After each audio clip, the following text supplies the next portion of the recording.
Hi, my name is Frank Schaefer, and I cut my teeth politically back in the 70s and 80s when I was a member of and a leader in the religious right, which I got away from after my evangelical leader, Father Francis Schaefer, died in 1984, and I've written about this in my memoir, Crazy for God, and recently in my book, Why I Am an Atheist Who Believes in God.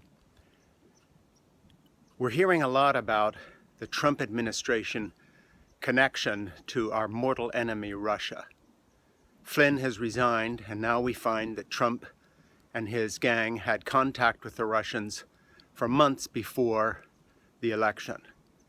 A tissue of lies surrounds this president and his presidency and his lick-spittle defenders. The twist here is that we have a president who has shown more empathy for our enemy, Russia, and the dictator, murderer Putin than he has for the American people.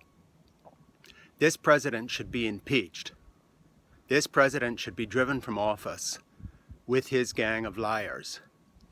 You can't understand his presidency without understanding the Russia connection, and let me surprise you, I am not talking about Putin.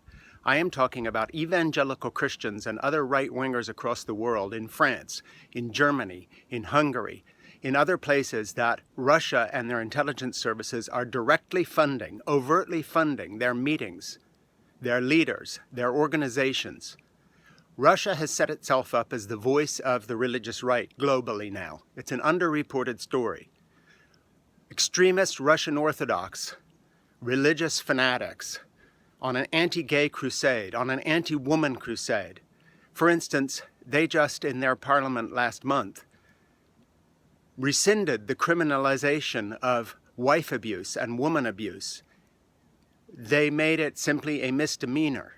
You have to actually put a woman in hospital or kill her before you're arrested. This is a dreadful, backward, Neolithic, awful country. It's being run by an international criminal murderer, Putin, who kills his opponents at home, kills journalists, and even murdered people in London who had the temerity to stand up to him. This is Donald Trump's hero.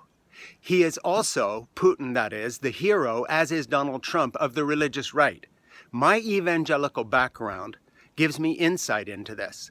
These people want to push back gay rights. They love Putin because he allows his Cossacks and other thugs to whip and beat up and kill gay people in the street.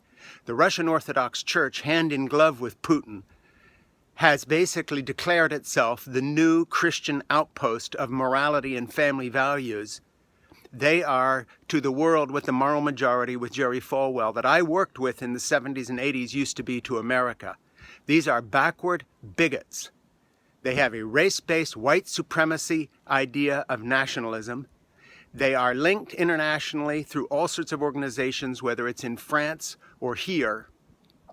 Putin is their idol. He is their Jesus. Not Jesus Christ is their Jesus. Putin is their Jesus. He is going to save the world from gays and black people and Arabs and brown people and women and create a kleptocracy of international thieves, Wall Street titans and others like the Koch brothers who will run the world and run morality according to the religious right that I used to be part of. Understand this, evangelical Christians in America who love Trump, love Putin. The two go linked. The connection is not just with Putin's intelligence services putting Trump in power. The connection goes deeper. It goes to our own evangelical Taliban, people who would like this country to be a theocracy, people whose idea of religious rights is you stand still while we hit you in the face and take away women's rights and gay rights. People who are trying to change election law and get back to Jim Crow. This is the president we have.